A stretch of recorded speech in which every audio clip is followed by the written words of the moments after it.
நமஸ்தே students. இன்றைக்கி நம்ம பார்க்க போகிறது 9th மேத்தமேட்டிக்ஸ். அதில் வந்து செட் லாங்குவேஜ் அதோட இன்ட்ரடக்ஷன் கொடுக்க போகிறோம். அதில் ஒரு 2-3 எக்ஸாம்பிள் மட்டும் பார்க்க போகிறோம். Set is collection of well defined object. செட்டுங்கிறது என்ன? கலெக்ஷன் ஆஃப் வெல் டிஃபைன்டு ஆப்ஜெக்ட்னு சொல்கிறாங்க. இப்போ வந்து ஒரு இது வெஜிடபிள்ஸ்லாம் நிறைய வெஜிடபிள்ஸ் ஃப்ரூட்ஸ் எல்லாம் கலந்துருக்கு. நீங்கள் என்ன செய்கிறீங்க? வெஜிடபிள்ஸ் செட் ஆஃப் வெஜிடபிள்ஸ் சொன்னால் நீங்கள் என்ன செய்யணும்? அதில் உள்ள வெஜிடபிள்ஸ் பனானா, பிரிஞ்சால், அதே மாதிரி லேடிஸ் ஃபிங்கர், ட்ரம் ஸ்டிக்னு தனித்தனியாக பிரித்து நம்ம எழுதிடுவோம். அது வந்து ஒரு செட் ஆஃப் வெஜிடபிள்ஸ். அதை மாதிரி அதுலேருந்து ஃப்ரூட்ஸ் எடுங்கன்னு சொன்னால் என்ன செய்யும்? பனானா, ஆப்பிள், பைனாப்பிள்னு சொல்லி பிரித்து எடுத்துருவோம். ஸோ அது மாதிரி நம்ம செட்டாக நம்ம பிரிக்கிறோம் இல்லையா? அதை தான் நம்ம என்ன சொல்கிறோம்? வெல் டிஃபைன்டாக ஆப்ஜெக்ட்ஸாக பிரிக்கிறத நம்ம செட்னு சொல்கிறது. அது for example, the collection of all books in a district central library. புக்கில் உள்ளது தான் நான் சொல்லியிருக்கேன்.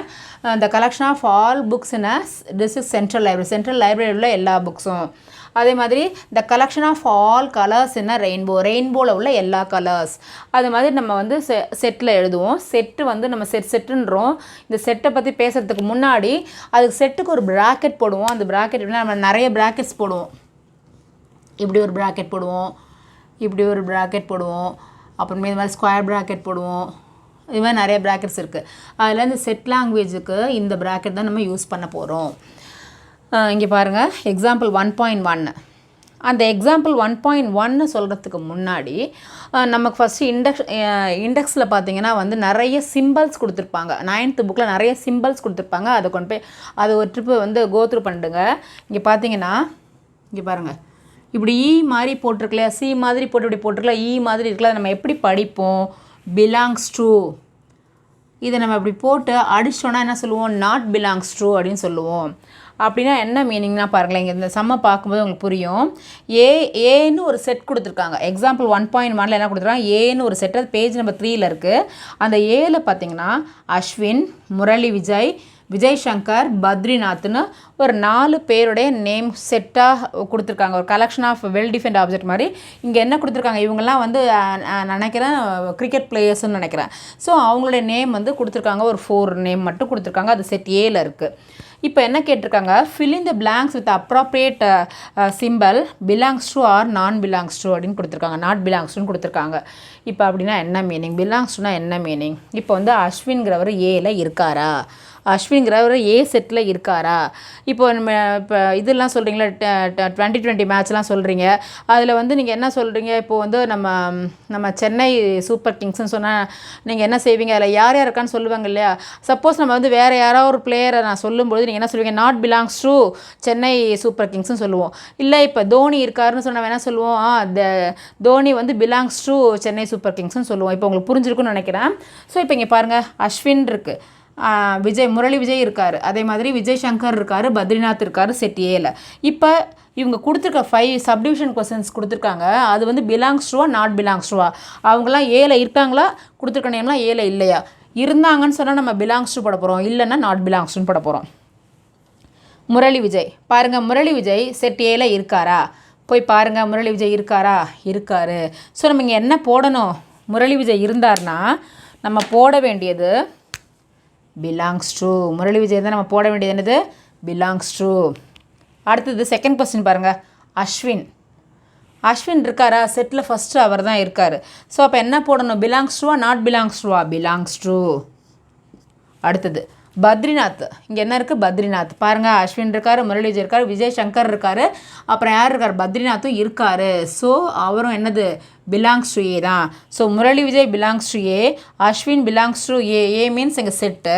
அதே மாதிரி Badrinath belongs to A. Ganguly belongs to A, not belongs to ஏயா? பாருங்கள், கங்குலிங்கிற நேமே இங்கே இல்லை, இந்த செட்டில் இல்லை. அதனால் நம்ம என்ன சொல்கிறோம்? பிலாங்ஸ் டு போட்டு இப்படி கேன்சல் பண்ணிடுறோம். அப்போ நாட் பிலாங்ஸ் டு. அதே மாதிரி டெண்டுல்கர் இருக்காரான்னு பாருங்கள். இந்த 4 பேரில் டெண்டுல்கர் இல்லவே இல்லை. ஸோ நம்ம என்ன பண்ணுறோம்? நாட் பிலாங்ஸ் டுன்னு போட்டுடுறோம். ஸோ இது வந்து ஃபஸ்ட்டு எக்ஸாம்பிள் சம் முடிஞ்சு போச்சு. இப்போது இதெல்லாம் கொஞ்சம் இன்ட்ரெஸ்டிங்காக இருக்கும். ஏன்னா உங்களுக்கு ஃபஸ்ட்டு எக்ஸசைஸில் இதை பேஸ் பண்ணி சம்ஸ் இருக்குன்னு நினைக்கிறேன். Representation of a function, representation of a set. Representation of a set அது வந்து நம்ம எத்தனை டைப்பில் சொல்கிறோம்னா 3 வேஸில் சொல்கிறோம். ரெப்ரசன்டேஷன் ஆஃப் செட்டுங்கிறது அந்த செட்டை வந்து 3 வேஸில் சொல்கிறோம், இல்லாட்டினா 3 ஃபார்ம்ஸ்னு சொல்லலாம். அதை என்னென்ன ஃபார்ம்ஸ் பாருங்கள். descriptive form, set builder form or rule form, roster form or tabular form. Descriptive ஃபார்ம்னா என்ன, செட் பில்டர் ஃபார்ம்னா என்ன, ரோஸ்டர் ஃபார்ம்னா என்ன. செட் பில்டர் ஃபார்ம் தான் உங்களுக்கு நீங்கள் சும்மா நம்ம அடிக்கடி யூஸ் பண்ணுற வேர்டு செட் பில்டரும் ரோஸ்டரும் தான். நம்ம ரூல் ஃபார்ம்னு நம்ம யூஸ் பண்ண மாட்டோம் அடிக்கடி. டேப்லர் ஃபார்ம் யூஸ் பண்ண மாட்டோம். இது மாதிரி நம்ம பண்ணாமல் இருக்கிறது தான் என்ன பண்ணுவாங்க, கொஸ்டினில் நமக்கு வந்து டவுட் வர மாதிரி கொஸ்டின்ஸ் கேட்டு வைப்பாங்க. ஸோ செட் பில்டர்னு சொல்லும்போது ரூல் ஃபார்மையும் ஞாபகத்தை வச்சுக்கோங்க, ரோஸ்டர் ஃபார்ம்னு சொல்லும்போது டேப்லர் ஃபார்மையும் ஞாபகம் வச்சுக்கோங்க. ஸோ இந்த ரெப்ரசன்டேட்டிவ் செட் இந்த 3 ஃபார்மையும் நம்ம அது என்ன எப்படி இருக்குன்னு பார்க்கலாம். இப்போ டிஸ்கிரிப்டிவ் ஃபார்ம் பார்த்தீங்கன்னா in a descriptive form a set is described in words. அதாவது நம்ம இப்போ எதை பற்றி பேசிகிட்ருக்கோன்னா செட் பற்றி பேசிகிட்ருக்கோம். அப்போ descriptive form, set builder form, roster ஃபார்ம்னு 3 ஃபார்மில் பேசும்பொழுது டிஸ்கிரிப்டிவ் ஃபார்மில் மட்டும் நம்ம என்ன சொல்கிறோன்னா அந்த செட்டை வந்து ஒரு வேர்ட்ஸ்லேயே தான் சொல்ல போகிறோம். ஃபுல்லாகவே வேர்ட்ஸில் தான் சொல்ல போகிறோம். அது என்னவா தான் சரி, அது நம்ம ஃபுல்லாகவே வேர்ட்ஸில் தான் சொல்ல போகிறோம். அதுக்கு எக்ஸாம்பிள் பார்த்தா உங்களுக்கு புரிஞ்சிடும். பாருங்கள். For example, the set of all vowels in English alphabets. Set of all vowels in English alphabets. அது வந்து AEIOE நமக்கு தெரியும். ஆனால் நம்ம என்ன சொல்கிறோம், அதை வந்து வவ்வல்ஸ்லாம் அந்த வவ்வல் என்னெல்லாம் எழுதாமல் அது ஒரு சென்டென்ஸாக நம்ம சொல்கிறோம். The set of all vowels in English alphabetsன்னு சொல்கிறோம். இப்படி தான் வந்து இருக்கும் இந்த ஃபார்ம். அது வந்து டெஸ்கிரிப்டிவ் ஃபார்ம். இதுவும் செட்டு தான். செட்டை இப்படியும் சொல்லலாம். The set of whole numbers. Set of whole numbers. Whole numbersனால் நீங்கள் 6th 7th 8th படிச்சிருக்கீங்க. Starts with 0. ஸோ 0 1 2 3 இருக்க போது. ஸோ whole numbersனு இவங்க என்ன பண்ணியிருக்காங்க, ஒரு சென்டென்ஸாக கொடுத்துருக்காங்க. ஸோ அடுத்தது பாருங்கள். ஸோ இப்படி இருந்தால் தான் அது வந்து டிஸ்கிரிப்டிவ் ஃபார்ம்னு அர்த்தம். அடுத்து set builder form or rule form. Set builder form நான் சும்மா ஒரு டெக்னிக், மெமரி டெக்னிக்காக சொல்கிறேன். செட் பில்டர் ஃபார்ம் ஒரு சாதாரண விஷயந்தான். அதை சொல்ல போகிறதுக்கு என்ன பண்ணுவாங்க, சாதாரண விஷயத்தை சொல்ல போகிறதுக்கு என்ன செய்வாங்க, அப்படியே பெருசாக பில்டப் பண்ணுவாங்க. ஏதோ ஒரு விஷயம் ஒன்று இருக்குது, உங்கள் வீட்டுக்கு யாரோ வரப்போகிறாங்க, உங்கள் வீட்டில் ஒரு கெஸ்ட் வரப்போகிறாங்க. அந்த கெஸ்ட்டு வரப்போகிறத வந்து உனக்கு யாரும் ரொம்ப பிடிச்ச கெஸ்ட்டாக இருக்கலாம். அவங்க வரதை என்ன செய்வாங்க, பெருசாக பில்டப் பண்ணி சொல்லுவாங்க உனக்கு. அவங்க அம்மா சொல்லுவான், பரவாயில்ல யாருன்னு சொல்லுவான், நம்ம கேட்குற அளவுக்கு பில்டப் பண்ணி சொல்லுவாங்க. அது மாதிரி தான் இங்கேயும் என்ன செய்கிறாங்க, செட் பில்டர் ஃபார்மில் வந்து கொஞ்சம் பில்டப் பண்ணி சொல்லுவாங்க. இப்போ நம்ம இதில் பார்த்தோம் இல்லையா, டிஸ்கிரிப்டிவ் ஃபார்முக்கு வாங்க. டிஸ்கிரிப்டிவ் ஃபார்மில் பார்த்தோம்னா என்ன சொல்கிறது, set of all vowels in English ஆல்ஃபபெட்ஸ்ன்னு சொல்கிறோம் இல்லையா. இப்படி சொல்கிறதே இங்கே என்ன பண்ணுறாங்க பாருங்களேன். ஸோ இப்போ செட் பில்டர் ஃபார்மில் பயங்கரமாக பில்டப் பண்ணி சொல்லுவாங்கன்னு சொன்னால் அது எப்படின்னு பார்த்தோன்னா, இங்கே பாருங்களேன், in a set builder form all the elements are described by a rule. அதாவது இங்கே வந்து நம்ம இங்கே என்ன சொன்னோம், டிஸ்கிரிப்டிவ் ஃபார்மில் வந்து என்ன சொல்லுவோம், ஒரு சென்டென்ஸாக சொல்லுவோம், வேர்ட்ஸ்லேயே சொல்லுவோம், எல்லாத்தையும் சொன்னோம். இங்கே என்ன சொல்லுவோம், ஒரு ரூலாக சொல்லுவோம், ஒரு ரூல் ஃப்ரேம் பண்ணி சொல்லுவோம். எப்படி ரூல் ஃப்ரேம் பண்ணுறோம் பாருங்களேன். இப்போ இந்த டிஸ்கிரிப்டிவ் ஃபார்மில் என்ன இருக்குது பாருங்களேன். எக்ஸாம்பிளில் the set of all vowels in English ஆல்ஃபபெட்னு இருக்கா, அதை எப்படி நம்ம இங்கே பில்டப் பண்ணி சொல்கிறோம் பாருங்களேன். பில்டர் ஃபார்மில், செட் பில்டர் ஃபார்மில் A is equal to x. எக்ஸுங்கிறது அதில் உள்ள ஒவ்வொரு எலிமெண்ட்டு. அதே மாதிரி நான் இன்னொன்று சொல்லணும் உங்களுக்கு. இப்போ வந்து அஸ்வின், முரளி, விஜய்லாம் சொன்னோம்னா அதெல்லாம் ஒவ்வொரு எலிமெண்ட்டுன்னு நம்ம சொல்லுவோம். இந்த அஸ்வின், முரளி, விஜய் சங்கர் இது மாதிரிலாம் சொல்லணும் இல்லையா. அப்போ ஒரு செட்டுக்குள்ளே உள்ள ஒவ்வொன்றுத்தையுமே நம்ம என்ன இருந்தாலும் சரி, ஒரு நேம் இருந்தாலும் சரி, ஓ நேம் ஏ நேம் எது இருந்தாலும் சரி, நம்ம என்னென்னு சொல்லுவோம், எலிமெண்ட்டுன்னு சொல்லுவோம். ஸோ இப்போ பார்த்தீங்கன்னா இந்த வவல் இன் இங்கிலீஷ் ஆல்ஃபபெட்டை நம்ம இங்கே எப்படி பில்டப் பண்ணி சொல்கிறோன்னா, எக்ஸ் இந்த 2 டாட் இருக்குல்ல, இந்த 2 டாட் வந்து சச் தட்னு சொல்லுவோம். இந்த 2 டாட்டையும் சச் தட்னு தான் சொல்லுவோம். இது மாதிரி ஸ்லாஷ் மாதிரி போட்டிருக்கல, இதையும் நம்ம சச் தட்னு தான் சொல்லுவோம். So A is equal to x. எக்ஸுங்கிறது ஒவ்வொரு எலிமெண்ட், அந்த ஏ செட்டுக்குள்ளே உள்ள ஒவ்வொரு எலிமெண்ட்டு. அந்த எலிமெண்ட் எப்படி இருக்கும், எக்ஸுங்கிற எலிமெண்ட் எப்படி இருக்கும், X is a vowels in English alphabet. இங்கே என்ன சொல்லியிருக்கோம், the set of all vowels in English alphabet, the set of all vowels in English alphabetனு சொல்கிறோம். அதுவே நம்ம இங்கே எப்படி சொல்கிறோம், the X such that X is a vowels in English alphabetனு சொல்கிறோம். அதே மாதிரி இங்கே பாருங்கள், டிஸ்கிரிப்டிவ் ஃபார்மில் என்ன சொல்கிறோம், the set of whole numbersனு சொல்கிறோம். ஆனால் இங்கே என்ன பண்ணுறோம், கொஞ்சம் பில்டப் பண்ணுவோம் இல்லையா. So B is equal to X such that அந்த Xங்கிறது எப்படி இருக்கும், X is a whole number அப்படின்னு கொஞ்சம் பில்டப் பண்ணி நம்ம சொல்லுவோம், அவ்வளோதான். அடுத்தது roster form or tabular form. Roster ஃபார்ம்னா என்ன? A set can be described by listing all the elements of the set. இப்போ நம்ம இது ஃபஸ்ட்டு என்ன சொன்னோம், டிஸ்கிரிப்டிவ் ஃபார்மில் ஒரு சென்டென்ஸாக சொன்னோம், இல்லைனா வேர்ட்ஸாக சொன்னோம். அதை வந்து கொஞ்சம் பில்டப் பண்ணி சொன்னோம் பில்டர் ஃபார்மில். அதே நம்ம ரோஸ்டர் ஃபார்மில் எப்படி சொல்ல போகிறோம், லிஸ்டிங் ஆல் த எலிமெண்ட்ஸ். அது என்னென்ன எலிமெண்ட்ஸ்னு நம்ம லிஸ்ட் அவுட் பண்ணிடுவோம்.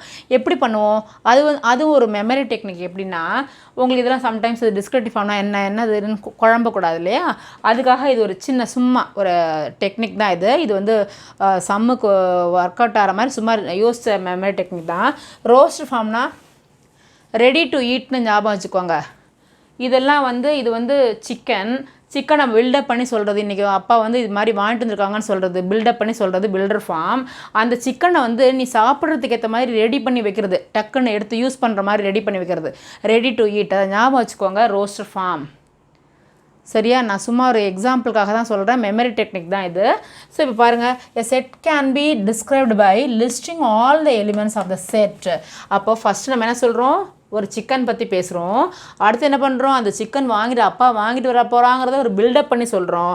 அதையே நான் என்ன பண்ணுறோம், roster form. So ready to eat அது மாதிரியே நம்ம இங்கே எடுத்து எழுதிடுறோம். இது பாருங்களேன், என்ன இருக்குது பாருங்கள்.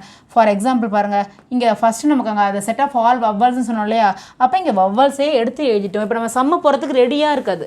சம்மு இப்போ வந்து A union B, A intersection B அதெல்லாம் வரும்போது நான் சொல்லித்தரேன். அதெல்லாம் போடுறதுக்கு ரெடியாகவே இருக்குது இந்த AEIOUங்கிற ஃபார்மில். டக்குன்னு கிடச்சி உனக்கு புரிகிற மாதிரியே கொடுத்துருக்காங்க. அதே மாதிரி ஹோல் நம்பர்ஸ்னு போடாமல் டேரெக்டாக என்ன பண்ணிட்டாங்க, 0 1 2 3 எக்ஸட்ரானே கொடுத்துட்டாங்க B செட்டில். இது மாதிரி சொல்கிறது தான் ரோஸ்டர் ஃபார்ம். நான் இது மாதிரி சொன்னது எல்லாமே வந்து உங்களுக்கு உள்ள மெமரி டெக்னிக் தான், அது மறக்கவே மறக்காது. ஸோ இப்போ எக்ஸாம்பிள் 1.2,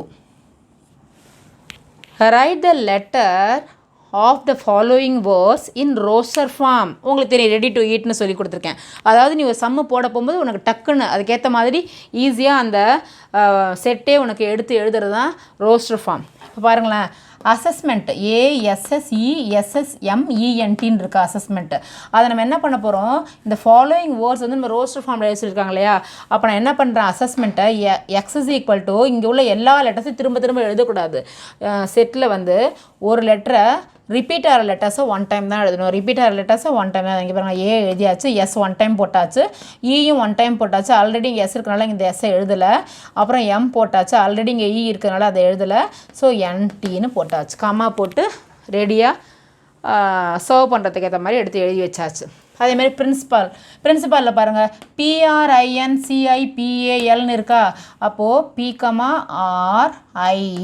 PRIN சியும் போட்டாச்சு. ஆல்ரெடி I இருக்கிறதுனால போட வேணாம், ஆல்ரெடி Pங்கிற லெட்டர் இருக்கிறதுனால அதையும் போட வேணாம், ஏயும் L மட்டும் போட்டால் போதும். ஸோ இதுதான், இதை கொஞ்சம் நல்லா புரிஞ்சுக்கோங்க. இது இன்ட்ரடக்ஷன் தான். இது நல்லா புரிஞ்சுதுன்னா ஃபஸ்ட் சாப்டர் ஈஸியாக போட்டுடலாம்.